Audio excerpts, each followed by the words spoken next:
CTET की 10वीं class में आप सभी का स्वागत है। नमस्कार, कैसे हैं आप सभी। शुरुआत करेंगे आज की क्लास की सामाजिक विज्ञान सोशल साइंस का एक इम्पॉर्टेंट टॉपिक जो कि है महिलाएं और सुधार। इस टॉपिक से एनसीईआरटी में जो ये टॉपिक है इससे काफी सारे सवाल जो है वो उठते हैं। तो चलिए बिना डिले किए स्टार्ट करते हैं अपने इस सीरीज की, अपने इस 10th सीरीज की, जो कि आपका एग्जाम 6 सितंबर 2026 को होने वाला है। तो इसी उम्मीद के साथ अब की बार सीटेट बार के साथ शुरुआत करते हैं महिलाओं और सुधार के साथ अपने इस क्लास को प्रश्न संख्या 1 के साथ। तो चलिए क्वेश्चन नंबर 1 अपने स्क्रीन पे।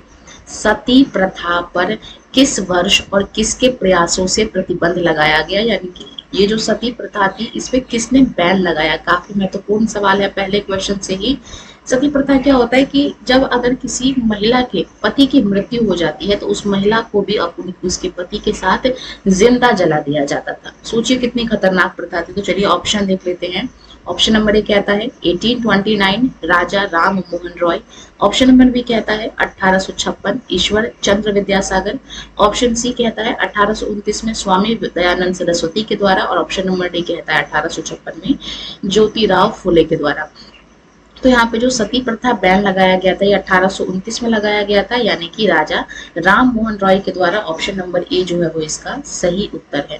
राजा राम मोहन रॉय की बात करें तो राजा राम मोहन रॉय जो है इनके साथ विलियम बेंटिक थे जो कि गवर्नर जनरल थे उस टाइम। तो ये भी आपको जो है वो ध्यान रखना है। ये भी पूछा जा सकता है प्रश्न कि जब सती बैन हुआ था तो उस टाइम भारत का गवर्नर जनरल कौन था, तो आप कहेंगे विलियम बेंटिक था। ठीक है। अच्छा, एक और राजा राम मोहन रॉय के बारे में एक और इम्पोर्टेंट चीज आपको ध्यान रखना है कि इन्होंने ब्रह्म सभा की स्थापना की। ठीक है, ब्रह्म सभा की स्थापना राजा राम मोहन रॉय ने ही की थी।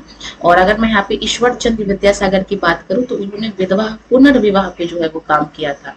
अगला सवाल देखेंगे यहाँ पे क्वेश्चन नंबर 2 अपने स्क्रीन पे। स्त्री पुरुष तुलना ये एक किताब है, ये किताब किसने लिखा है ये पूछा गया है।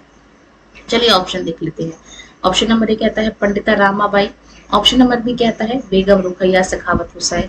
ऑप्शन सी कहता है ताराबाई शिंदे। और ऑप्शन नंबर डी कहता है सावित्री बाई फुले। तो ये जो स्त्री पुरुष तुलना में जो किताब लिखी गई है ये किताब ताराबाई शिंदे ने लिखा है। इंपॉर्टेंट सवाल है, ये भी स्टार मार्क कर लेना है। अगला सवाल देखेंगे। देखिए क्वेश्चन आ गया आपके स्क्रीन पे। विधवा पुनर्विवाह के पक्ष में कानून कब पास हुआ। तो मैंने अभी आपको जस्ट बताया कि इसके लिए काम किसने किया था। आप कहेंगे वही इसके लिए जो काम है वो ईश्वर चंद्र विद्यासागर ने किया था। अच्छा, कब बैन हुआ था तो चलिए ऑप्शन देख लेते हैं। ऑप्शन नंबर ए कहता है 1829। ऑप्शन नंबर बी कहता है 1856। ऑप्शन नंबर सी कहता है 1875। और ऑप्शन नंबर डी कहता है 1929। तो ये जो विधवा पुनर्विवाह के पक्ष में कानून पास हुआ था ये आपका कब हुआ था, तो आप कहेंगे 1856 में हुआ था। किसने किया था, तो ईश्वर चंद्र विद्यासागर ने किया था। अगला सवाल, निम्न में से किसने पुणे में एक विधवा गृह की स्थापना की, विडोज होम। चलिए ऑप्शन देख लेते हैं। ऑप्शन नंबर ए कहता है Begum Rukaiya Sakhawat Hussain. Option number B कहता है Tarabai Shinde. Option number C कहता है Annie Besant. Option number D कहता है पंडिता रमाबाई। तो यहाँ पे विधवा गृह की जो स्थापना है किसने किया था, तो आप कहेंगे Pandita Ramabai. Option number D will be the right answer. सवाल नंबर क्वेश्चन नंबर 5 देखेंगे। Again this is one of the most important question. बाल विवाह निषेध अधिनियम यानी कि चाइल्ड मैरिज रेस्ट्रेंट एक्ट जो है जिसको हम लोग शारदा एक्ट के नाम से भी जानते हैं, किस वर्ष पारित किया गया था ये हमसे पूछा गया है। तो चलिए ऑप्शन देख लेते हैं। ऑप्शन नंबर ए कहता है 1856। ऑप्शन नंबर बी कहता है 1891। ऑप्शन नंबर सी कहता है 1929। और ऑप्शन नंबर डी कहता है 1947। तो ये जो आपका शारदा एक्ट है ये हम लोग सबसे पहले मैं आपको बता दूं कि इसके जो लीडर थे वो कौन थे, तो हरविलास शारदा इनका नाम था। हरविलास शारदा इनका नाम था, इसीलिए इस एक्ट को हम लोग शारदा एक्ट के नाम से भी जानते हैं।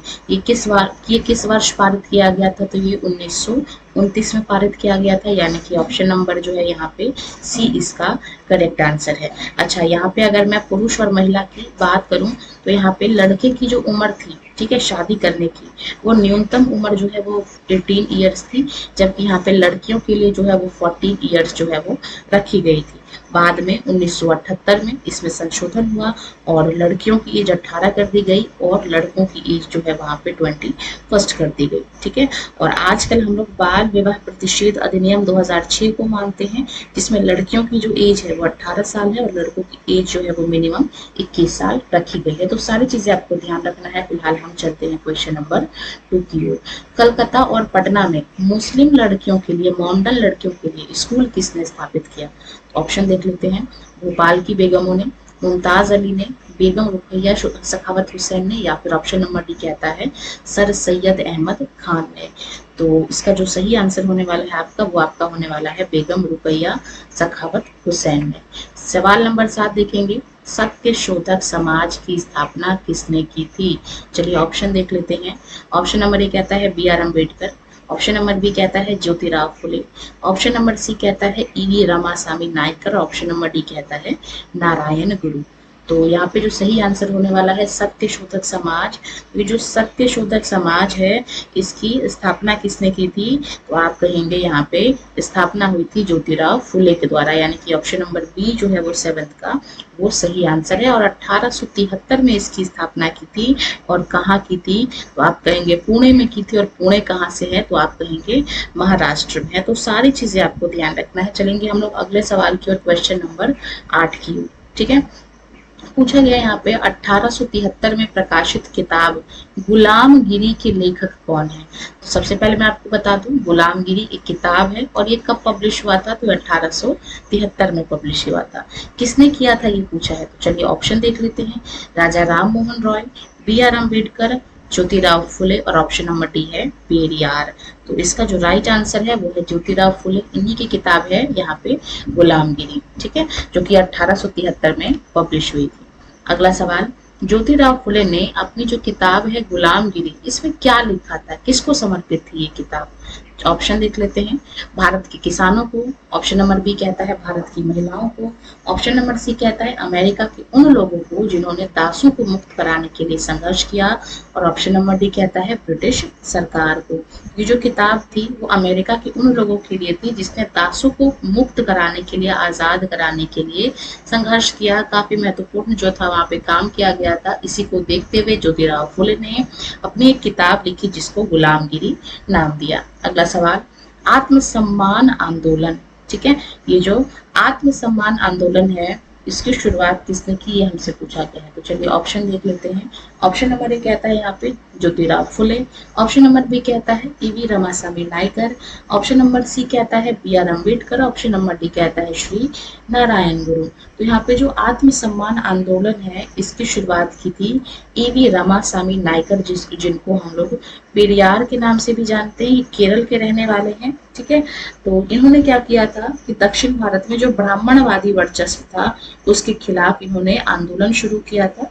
और ये जो है जिसको हम लोग सेल्फ रिस्पेक्ट मूवमेंट भी कहते हैं, 1925 के आसपास जो है वो इसकी शुरुआत की गई थी। और ये कहाँ की गई थी? तो आपको कहना है तमिलनाडु में। तो सभी चीजें आपको ध्यान रखना है इनसे संबंधित। तो चलेंगे हम लोग अगले सवाल की ओर, क्वेश्चन नंबर अपना 11 स्क्रीन पे। यहाँ पे पूछा गया है 1927 में मंदिर प्रवेश आंदोलन का नेतृत्व किसने किया, यानी कि लीड किसने किया, ये हमसे पूछा गया। तो चलिए ऑप्शन देख लेते हैं। ऑप्शन नंबर ए कहता है Mahatma Gandhi, option number B कहता है B R Ambedkar, option number C कहता है पेरियार, और ऑप्शन नंबर डी कहता है स्वामी विवेकानंद। तो 1927 में जो आपका मंदिर प्रवेश आंदोलन हुआ था इसको लीड किसने किया था? तो भाई इसका सही उत्तर है हमारे संविधान के, जिनको हम लोग जनक कहते हैं, बी आर अम्बेडकर ने। 1927 में जो है इसकी शुरुआत की गई थी। और ये उन लोगों के लिए जो दलित लोग थे, उनको मंदिर में उनको एंट्री नहीं दिया जाता था, इस वजह से इन्होंने जो है वो क्या किया था, इसका शुरुआत किया था, ठीक है। क्वेश्चन नंबर 11 का अपना आंसर नंबर बी है। 1927 में हुआ था मंदिर प्रवेश आंदोलन, और ये भी आपका महाराष्ट्र के आसपास ही हुआ था। तो ये भी आपको ध्यान रखना है। देखते ही देखते हमने 11 क्वेश्चन यहाँ पे कंप्लीट कर लिए। अगला सवाल देखेंगे अपने स्क्रीन पे। अच्छा, जितने भी क्वेश्चन सिलेक्ट किए गए हैं आप देख रहे होंगे, सारे क्वेश्चन इंपॉर्टेंट है, तो एक भी क्वेश्चन स्किप नहीं करना। अगर आप चाह रहे हैं एनसीईआरटी को अपने मुट्ठी में करना, एक भी सवाल नहीं छोड़ना इस सीरीज का। तो चलिए क्वेश्चन नंबर 12 देखेंगे। मानवता के लिए एक जाति, एक धर्म और एक ईश्वर, ये नारा किसने दिया था, ये हमसे पूछा है। तो ऑप्शन देख लेते हैं। ऑप्शन नंबर ए कहता है श्री नारायण गुरु, ऑप्शन नंबर बी कहता है Jyotirao Phule, option number C कहता है बी आर अम्बेडकर और ऑप्शन नंबर डी कहता है पेरियार, जिनको हम लोग रामास्वामी भी कह देते हैं। तो इसका जो सही उत्तर होने वाला है आप सभी का, वो आपका होने वाला है श्री नारायण गुरु। Option number A will be the right answer. ठीक है, इसका जो आदेश दिया था वो दिया था, ये एक आध्यात्मिक संत थे जिनका नाम था श्री नारायण गुरु। ठीक है, एक जाति का मतलब होता है कि मानवता। कौन सी जाति है कि हम सभी क्या है, मानवता है और मानवता ही हमारी जाति है।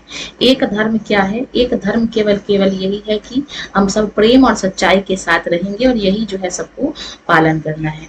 और एक ईश्वर का मतलब है कि सृष्टि का संचालन करने वाले जो भगवान है, परम शक्ति है, वो एक ही है, बस उनको अलग अलग नाम से पुकारा जाता है। तो ये चीज आपको ध्यान रखना है। और हम चलेंगे अगला सवाल की ओर। नेक्स्ट क्वेश्चन अपने स्क्रीन पे, आर्य समाज की स्थापना किसने की और कब हुई थी।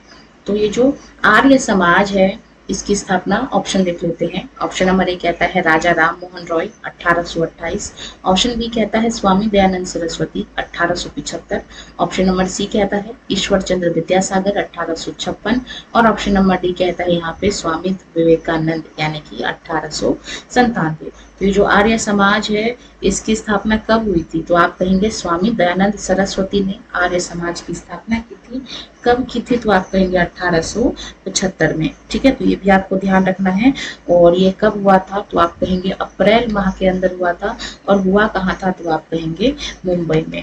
तो ये सभी चीजें जो है वो आपको ध्यान रखना है। और इसमें एक और चीज जो है वो आपको ये भी ध्यान रखना है कि दयानंद सरस्वती का जो नारा था वो क्या था, वेदों की ओर लौट चलो। तो ये भी आपको ध्यान रखना है, कभी कभार पूछ लेते हैं।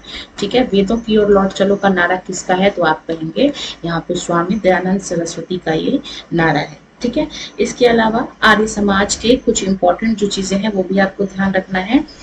एक केशवरवाद का यहाँ पे ये लोग क्या करते थे, पालन करते थे। इनका मतलब ये था कि केवल एक ही ईश्वर है, और लेकिन मूर्ति पूजा का इन लोगों ने क्या किया, विरोध किया। तो चलेंगे अगले सवाल को देखेंगे। नेक्स्ट सवाल अपने स्क्रीन पे, मद्रास प्रेसिडेंसी में विधवा पुनर्विवाह के समर्थन में किसने एक संगठन बनाया था।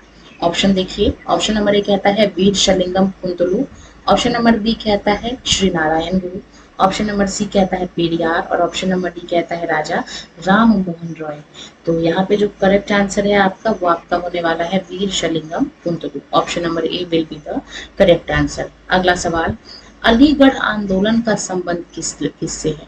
तो ये जो अलीगढ़ आंदोलन है इसका संबंध किससे है, आपका अलीगढ़ आंदोलन, ऑप्शन देख लेते हैं। ऑप्शन नंबर ए कहता है Maulana Abul Kalam Azad, option number B कहता है Mohammad Ali Jinnah, option number C कहता है सर सैयद अहमद खान और ऑप्शन नंबर डी कहता है मुमताज अली।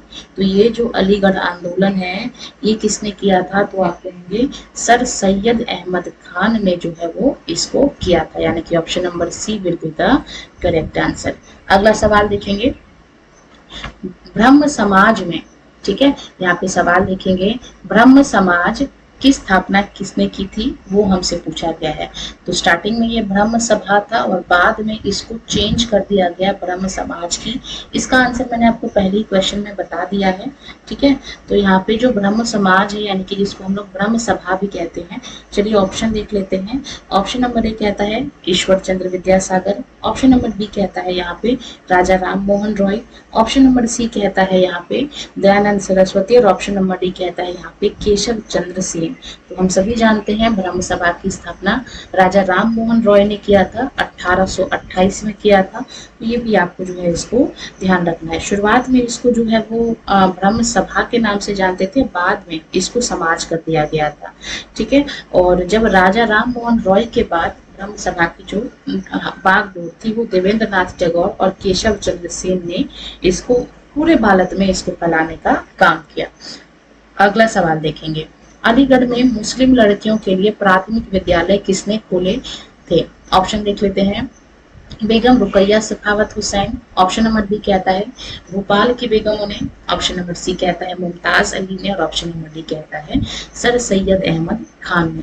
तो भोपाल की बेगमों ने महिलाओं के लिए, जो मुस्लिम की महिलाएं थी उनके लिए जो है वो स्कूल्स खोले थे, प्राइमरी स्कूल्स खोले थे, यानी कि ऑप्शन नंबर बी इसका सही उत्तर है। देखते ही देखते यहाँ तक हमने 17 क्वेश्चन कवर कर लिए हैं और सभी क्वेश्चन यकीन मानिए अपने आप में इम्पोर्टेंट है। तो अगर आपका टारगेट है इस बार 60/60 नंबर स्कोर करने का, तो जितने क्लासेस आपको कराई जाएंगे, हालांकि कोई बहुत ज़्यादा क्लास नहीं है, टॉपिक वाइज हम लोग चल रहे हैं, सभी क्लासेस को जो है हम लोग अच्छे से रिवाइज कर रहे हैं, रिकॉल कर रहे हैं। एक क्लास में हम लोग 2 से 3 टॉपिक को भी कवर कर रहे हैं, तो अच्छे से आपको देखना है। अगर आपने प्रीवियस क्लासेस नहीं देखी है तो वो भी आपको लिंक मिल जाएगा डिस्क्रिप्शन में, या फिर आप हमारे चैनल पे जाके इसको सर्च कर सकते हैं। फिलहाल हम चलेंगे क्वेश्चन नंबर 18 की तरफ। पूछा गया यहाँ पे हमसे, परमहंस मंडली का गठन 1840 में जाति व्यवस्था के उन्मूलन के लिए कहाँ किया गया था? ऑप्शन देख लेते हैं। ऑप्शन नंबर ए कहता है मद्रास, ऑप्शन नंबर बी कहता है कलकत्ता, ऑप्शन नंबर सी कहता है बम्बई, जिसको हम लोग मुंबई के नाम से भी जानते हैं, और ऑप्शन नंबर डी कहता है यहाँ पे पुणे। तो ये जो आपका परमहंस मंडली है जिसका गठन किया गया था 1840 में, ये जाति व्यवस्था के उन्मूलन के लिए किया गया था। तो तीन चीज आपको यहाँ पे क्वेश्चन से ही पता चल गया। कहाँ किया गया था ये आपसे पूछा गया है सवाल में, तो ये बम्बई, जिसको हम लोग मुंबई कहते हैं, यहाँ पे किया गया था। तो ये भी आपको जो है वो ध्यान रखना है। और अगर इसके संस्थापक का नाम पूछा जाए तो दादोबा पांडुरंग का नाम जो है वो आपको ध्यान रखना है। इन्होंने इसकी जो है वो स्थापना की थी। और साथ के साथ एक और नाम आपको ध्यान रखना है, क्योंकि क्या होता है कभी कभार इनको डीप पूछना होता है तो 2 नाम पूछ लेते हैं। दुर्गा राम मेहता जी का नाम भी जो है आपको ध्यान रखना है। तो दोनों नाम इंपॉर्टेंट है जो कि परमहंस मंडली से संबंधित है। ठीक है, और चलेंगे अगले सवाल की ओर। यहाँ पे हम लोग देखेंगे क्वेश्चन नंबर 19। 1864 में पूछा गया है यहाँ पे, 1864 में वेद समाज किससे प्रेरित था? ऑप्शन देख लेते हैं।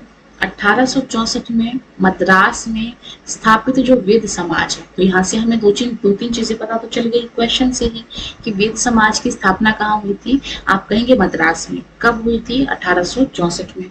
और ये किससे प्रेरित था ये हमसे पूछा गया है। तो चलिए ऑप्शन देख लेते हैं। आर्य समाज से, ऑप्शन नंबर बी कहता है प्रार्थना समाज से, ऑप्शन नंबर सी कहता है रामकृष्ण मिशन से, या फिर ऑप्शन नंबर डी कहता है ब्रह्म समाज से। ये जो आपका वेद समाज था ये किससे प्रेरित था? तो आप कहेंगे ये ब्रह्म समाज से प्रेरित था, यानी कि ऑप्शन नंबर डी जो है वो इसका सही उत्तर है।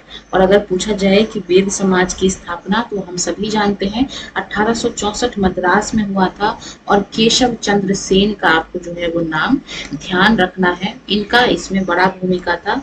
ठीक है, इसको स्थापित करवाने में। ठीक है, चलेंगे हम लोग अगले सवाल की ओर। अगला सवाल अपने स्क्रीन पे देखेंगे हम लोग, क्वेश्चन नंबर 20। प्रार्थना समाज की स्थापना कहाँ हुई थी? ठीक है, यहाँ हमसे क्या पूछा गया है? प्रार्थना समाज।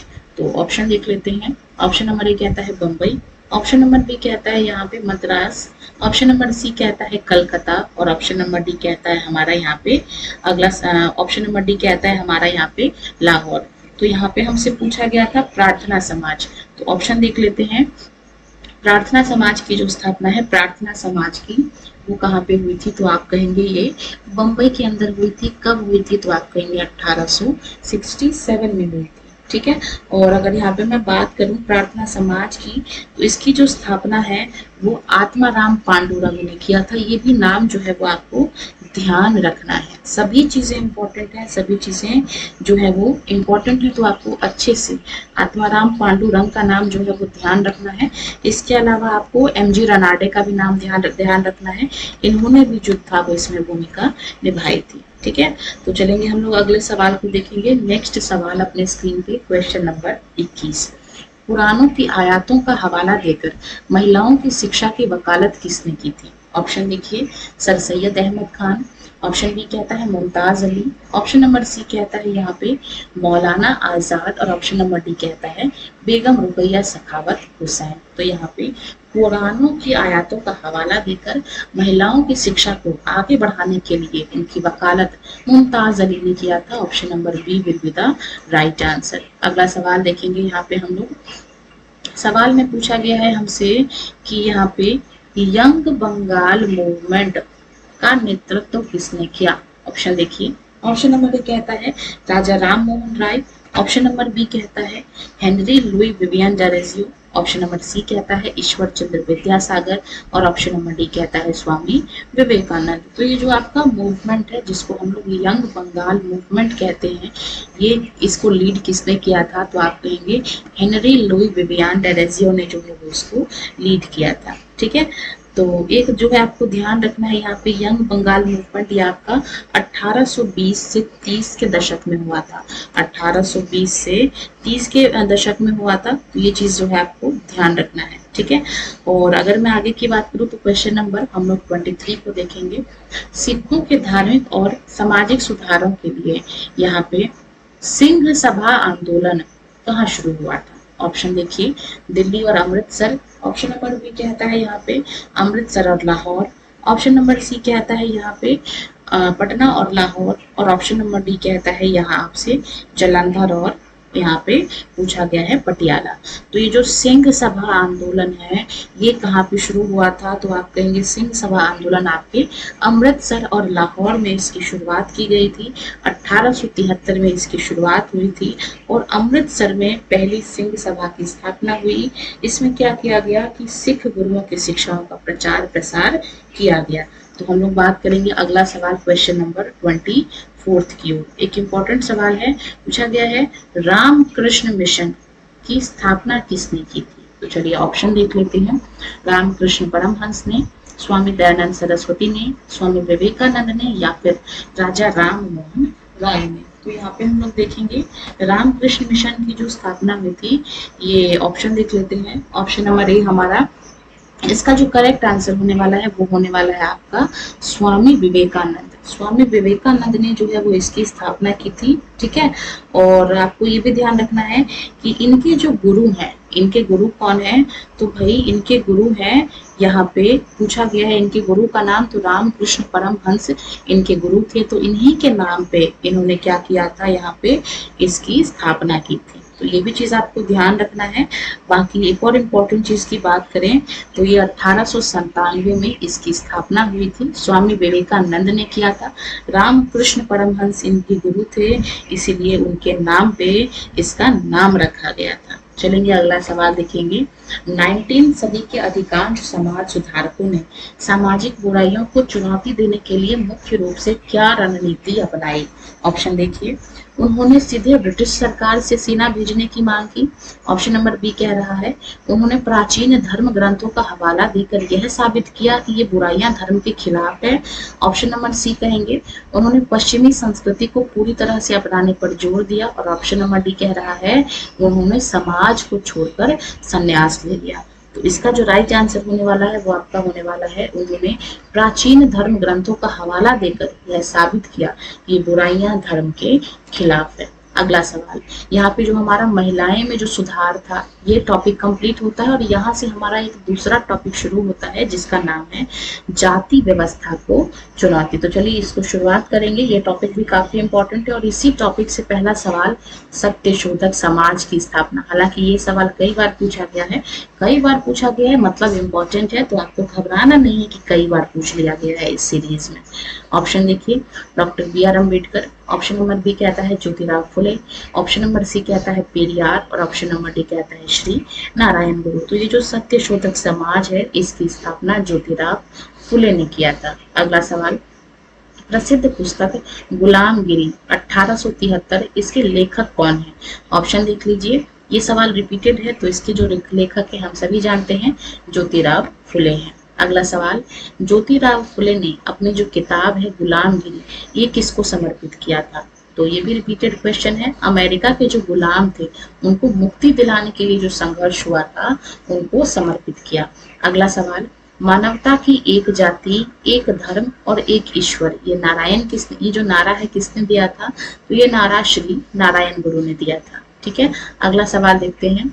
मध्य भारत में सतनामी आंदोलन की शुरुआत किसने की थी, जिसका उद्देश्य ये था कि चमड़े का जो काम करने वाले लोग हैं उनकी सामाजिक स्थिति को सुधार करना। तो यहाँ पे सतनामी आंदोलन की बात करी गई है। तो यहाँ पे ऑप्शन देख लेते हैं। ऑप्शन नंबर ए कहता है Jyotirao Phule. Option number B कह रहा है घासीदास। ऑप्शन नंबर सी कह रहा है doctor Ambedkar. Option number D कह रहा है हमारा यहाँ पे पेरियार। तो यहाँ पे जो सतनामी आंदोलन है इसकी शुरुआत किसने की थी, तो आप कहेंगे ये किया था घासीदास ने। ठीक है, ऑप्शन नंबर बी जो है वो इसका करेक्ट आंसर है। और अगर मैं आगे की बात करूं यहाँ पे, तो नेक्स्ट सवाल हमारा क्वेश्चन नंबर 31 अपने स्क्रीन पे, आत्मसम्मान आंदोलन किसके द्वारा शुरू किया गया था। ऑप्शन देखिए, श्री नारायण गुरु, ऑप्शन नंबर बी कहता है C V Raman Pillai, option number C कहता है ईवी रामास्वामी नायकर, जिसको हम लोग पेरियार के नाम से भी जानते हैं, और ऑप्शन नंबर डी कहता है यहाँ पे स्वामी विवेकानंद। तो ये जो आपका आत्मसम्मान आंदोलन है, इसकी शुरुआत किसके द्वारा की गई थी, तो आप कहेंगे ऑप्शन नंबर कौन सा ठीक है, ऑप्शन नंबर सी जो है वो इसका सही उत्तर है। ठीक है, ईवी रामास्वामी नायकर के द्वारा जो है वो इसकी शुरुआत की गई थी। ठीक है, तमिलनाडु में इसकी शुरुआत की गई थी, 1925 में इसकी शुरुआत की गई थी। तो ये चीजें भी जो है आपको साथ के साथ ध्यान रखते चलना है। अगला सवाल डॉक्टर बी आर अम्बेडकर ने यहाँ पे पूछा गया है, डॉक्टर बी आर अम्बेडकर ने मंदिर प्रवेश आंदोलन किस वर्ष शुरू किया। ऑप्शन देखिए, ऑप्शन नंबर ए कहता है 1920, ऑप्शन नंबर बी कहता है 1927, ऑप्शन नंबर सी कहता है 1930 और ऑप्शन नंबर डी कहता है 1935। तो ये जो आपका मंदिर प्रवेश आंदोलन, जिसको हम लोग टेम्पल एंट्री मूवमेंट भी कह देते हैं, इसकी जो शुरुआत है वो बी आर अम्बेडकर ने किया था। और किस वर्ष किया था, तो ये आपसे सवाल में पूछा गया है। तो 1927 का वो साल था जिसमें इसकी शुरुआत हुई थी। ठीक है, अगला सवाल देखेंगे यहाँ पे, इसका कारण क्या था। डॉक्टर अंबेडकर ने जो मंदिर प्रवेश आंदोलन को शुरू किया था, इसका रीजन क्या था। ऑप्शन देखिए, मंदिरों पर कब्जा करना गलत बात है, केवल पूजा करने का अधिकार प्राप्त करना, तो भाई इसमें देखते हैं। ऑप्शन नंबर सी कहता है समाज को यह दिखाना कि जातिगत पूर्वाग्रह कितने मजबूत हैं और दलितों को समान अधिकार दिलाना। हम सभी जानते हैं doctor B R Ambedkar Mahar जाति से बिलोंग करते थे, दलित थे, और उनका केवल और केवल एक ही मकसद था कि दलित लोगों को जितने अधिकार बाकी के लोग हैं, उतने ही अधिकार दलितों को भी मिलना चाहिए। अगला सवाल, पूर्वी बंगाल में चांडालों, जिनको अछूत माना जाता है, के बीच मटुआ पंथ के माध्यम से किसने काम किया। ऑप्शन देखिए, Haridas Thakur, option number B कहता है घासीदास, ऑप्शन नंबर सी कहता है राजा राम मोहन रॉय और ऑप्शन नंबर डी कहता है ईश्वर चंद्र विद्यासागर। तो मटुआ पंथ के लोगों के साथ हरिदास ठाकुर ने काम किया। Option number A will be the correct answer. सवाल नंबर 35 देखेंगे, पेरियार ने भारतीय राष्ट्रीय कांग्रेस यानी कि आईएनसी को क्यों छोड़ दिया। तो ईवी रामास्वामी नायकर जो थे, जिनको हम लोग पेरियार के नाम से जानते हैं, इन्होंने आईएनसी ज्वाइन किया था, यानी कि भारतीय राष्ट्रीय कांग्रेस ज्वाइन किया था। लेकिन वो उन्होंने क्यों छोड़ दिया, ये पूछा गया है सवाल में। तो चलिए ऑप्शन देख लेते हैं। क्योंकि वो राजनीति से संन्यास लेना चाह रहे थे, ये बात गलत है। क्योंकि कांग्रेस ने उनको अध्यक्ष नहीं बनाया, ये बात भी गलत है। क्योंकि एक राष्ट्रवादी दावत में निचली और उच्च जातियों के लिए अलग अलग बैठने की व्यवस्था थी। तो भाई यही उत्तर ठीक है, क्योंकि ये तो उसी के लिए काम कर रहे थे। और जब वो दावत में गए तो उन्होंने देखा कि उच्च जाति के लोगों के लिए अलग व्यवस्था खाने की, नीचे जाति के लोगों के लिए अलग व्यवस्था, तो ये चीजें उनको खराब लगी और इसलिए उन्होंने आईएनसी को क्विट कर दिया। सवाल नंबर 37 देखेंगे, ज्योतिराव फुले के हिसाब से आर्य कौन है। ऑप्शन देख लेते हैं, भारत के मूल निवासी, ऑप्शन नंबर बी है विदेशी आक्रमणकारी, ऑप्शन नंबर सी है ईश्वर के दूत और ऑप्शन नंबर डी है महान विद्वान। तो इनके हिसाब से आर्य वो लोग थे जो ईश्वर के दूत थे, यानी कि ऑप्शन नंबर सी जो है वो इसका सही उत्तर है। अगला सवाल, जाति उन्मूलन के लिए 1840 में परमहंस मंडली का गठन कहाँ किया गया। ऑप्शन देखिए, ऑप्शन नंबर ए कहता है मद्रास, ऑप्शन नंबर बी कहता है कलकत्ता, ऑप्शन नंबर सी कहता है बॉम्बे, जिसको हम लोग मुंबई कहते हैं, और ऑप्शन नंबर डी कहता है पुणे। तो इसका जो गठन किया गया वो कहाँ किया गया, तो आप कहेंगे बॉम्बे, यानी कि मुंबई में इसको गठित किया गया। ऑप्शन नंबर सी इसका सही उत्तर है। अगला सवाल, डॉक्टर बी आर अम्बेडकर का जन्म किस जाति में हुआ जिसे उस समय अछूत माना जाता था। ऑप्शन देखिए, ऑप्शन नंबर ए कहता है एझावा, ऑप्शन नंबर बी कहता है महार, ऑप्शन नंबर सी कहता है चांडाल और ऑप्शन नंबर डी कहता है भील। तो इनका जो जन्म है वो महार जाति में हुआ था। ऑप्शन नंबर बी इसका सही उत्तर है। अगला सवाल, मद्रास में 1864 में वेद समाज जो स्थापित हुआ था वो किससे प्रेरित था। रिपीटेड क्वेश्चन है, ये ब्रह्म समाज से जो है वो प्रेरित था। अगला सवाल, 19वीं सदी में ईसाई मिशनरियों ने भारत में मुख्य रूप से किनके लिए स्कूल स्थापित किए? ऑप्शन देखिए, केवल उच्च जातियों के बच्चों के लिए, ऑप्शन बी कहता है आदिवासी समूहों और निचली जातियों के बच्चों के लिए, ऑप्शन नंबर सी कहता है केवल लड़कियों के लिए, और ऑप्शन नंबर डी कहता है केवल ब्रिटिश अधिकारियों के बच्चों के लिए। ये जो स्कूल स्थापित किए गए थे ये आदिवासी समूहों और निचली जाति के बच्चों के लिए किया गया था। क्वेश्चन नंबर 41 देखेंगे, पेरियार के हिसाब से मूल तमिळ और द्रविड़ संस्कृति के सच्चे वाहक कौन है? ऑप्शन देखिए, ब्राह्मण, ऑप्शन नंबर बी कहता है ब्रिटिश, ऑप्शन नंबर सी कहता है अछूत जिनको मूल निवासी माना गया था, और ऑप्शन नंबर डी कहता है उत्तर भारतीय। तो इनके हिसाब से ये अछूत लोगों को सपोर्ट करते थे और इनके हिसाब से यही जो है वो यहाँ के मूल निवासी है। अगला सवाल, पेरियार किस प्राचीन ग्रंथ के कटु आलोचक थे, मतलब उनको पसंद नहीं करता, आलोचना करते थे? ऑप्शन देखिए, मनुस्मृति, ऑप्शन नंबर बी कहता है Bhagavad Gita, option number C कहता है रामायण, और ऑप्शन नंबर डी कहता है ये सभी। तो वो जो थे इन सभी चीजों के जो थे वो कट्टर आलोचक थे, यानी कि ऑप्शन नंबर डी इसका सही उत्तर है। अगला सवाल देखेंगे यहाँ पे हम लोग अपने स्क्रीन पे, काफी इंपॉर्टेंट सवाल है, आपको ध्यान रखना है। यहाँ पे हरिजन सेवक संघ की स्थापना किसने की थी? ऑप्शन देखिए, doctor B R Ambedkar, option number B कहता है यहाँ पे Mahatma Gandhi, option number C कहता है जवाहरलाल ज्योतिराव फुले, और ऑप्शन नंबर डी कहता है जवाहरलाल नेहरू। तो हम सभी जानते हैं हरिजन सेवक संघ की स्थापना किसने किया था? महात्मा गांधी ने किया था। सवाल इंपॉर्टेंट है, स्टार मार्क कर लेना है इसको। 1932 में इसकी जो है वो स्थापना की गई थी, तो ईयर भी आपको जो है वो ध्यान रखना है, ठीक है। और स्टार्टिंग में इसको जो है वो अस्पृश्यता निवारण संघ कहा जाता था, और 1933 में इसको जो है वो हरिजन सेवक संघ कहा जाने लग गया। तो ये भी आपको ध्यान रखना है। अगला सवाल देखेंगे, निम्नलिखित में से किस सुधारक ने जातिगत असमानता का विरोध करने के लिए बौद्ध धर्म के ग्रंथों का भी सहारा लिया? ऑप्शन देखिए, Raja Ram Mohan Roy, option number B कहता है Swami Dayanand Saraswati, option number C कहता है डॉक्टर बी आर अम्बेडकर, और ऑप्शन नंबर डी कहता है पेरियार। तो यहाँ पे जो सहारा लिया था वो पेरियार ने लिया था, यानी कि डॉक्टर बी आर अम्बेडकर ने लिया था। ऑप्शन नंबर सी जो है वो इसका सही उत्तर है। बाद में उन्होंने बुद्धिज्म को अडॉप्ट भी कर लिया था। अगला सवाल देखेंगे, वेदों की ओर लौट चलो का नारा किसने दिया और जाति व्यवस्था की आलोचना करते हुए समानता पर भी बल दिया?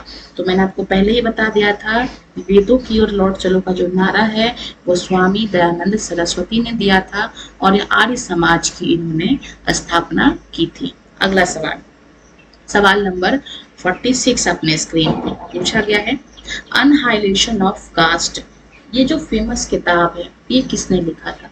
चलिए ऑप्शन देख लेते हैं। ऑप्शन नंबर ए कहता है यहाँ पे Mahatma Gandhi, option number B कहता है doctor B R Ambedkar, option number C कहेंगे हम लोग ज्योतिराव फुले, और ऑप्शन नंबर डी कहेंगे पेरियार। तो ये जो फेमस किताब है ये डॉक्टर बी आर अम्बेडकर ने लिखा था, ठीक है, 1936 में लिखा था, तो आपको साल भी ध्यान रखना है। अगला सवाल, क्वेश्चन नंबर 47 अपने स्क्रीन पे, सिंह सभा आंदोलन का मेन उद्देश्य क्या था? हिंदू धर्म में सुधार करना, ऑप्शन नंबर बी कहता है सिख धर्म को अंधविश्वासों और जातिगत भेदभावों से मुक्त कराना। तो इसी चीज के लिए यहाँ पे सिंह सभा आंदोलन की शुरुआत हुई थी। सवाल नंबर 48 देखेंगे, श्री नारायण गुरु का संबंध मुख्य रूप से किस राज्य से था जहां उन्होंने एझावा समुदाय के लिए काम किया? तो चलिए ऑप्शन देख लेते हैं। ऑप्शन नंबर ए कहता है तमिलनाडु, ऑप्शन नंबर बी कहता है कर्नाटक, ऑप्शन नंबर सी कहता है केरल, और ऑप्शन नंबर डी कहता है हम लोग आंध्र प्रदेश। तो ये जो श्री नारायण गुरु हैं ये केरल राज्य से बिलोंग करते थे। ऑप्शन नंबर सी जो है वो इसका सही उत्तर है। अगला सवाल, क्वेश्चन नंबर 49 देखेंगे, ज्योतिराव फुले ने निचली जातियों की लड़कियों के लिए पहला स्कूल कहाँ खोला? तो ऑप्शन देख लेते हैं। ऑप्शन नंबर ए कहता है मुंबई, ऑप्शन नंबर बी कहता है पुणे, ऑप्शन नंबर सी कहता है नागपुर, और ऑप्शन नंबर डी कहता है नासिक। तो ये चारों जगह आज के महाराष्ट्र राज्य में स्थित हैं, और पहला जो स्कूल है वो आपका पुणे में खुला था, यानी कि ऑप्शन नंबर बी इसका सही जवाब है। और आज के अंतिम सवाल को देखेंगे, सवाल इंपॉर्टेंट है, ठीक है, बोला गया है यहाँ पे कथन और कारण का सवाल है। कथन कहता है कि ज्योतिराव फूले ने ये कहा कि ब्राह्मणों के इस दावे का खंडन किया कि वे आर्य होने के कारण सबसे श्रेष्ठ हैं। ऐसा ज्योतिराव फूले ने कहा। कारण देख लेते हैं। फूले ने यह तर्क दिया कि आर्य विदेशी थे जिन्होंने यहाँ के मूल निवासियों को हराया और उन्हें निचली जाति का मान लिया। तो भाई स्टेटमेंट ठीक है और कारण भी ठीक है।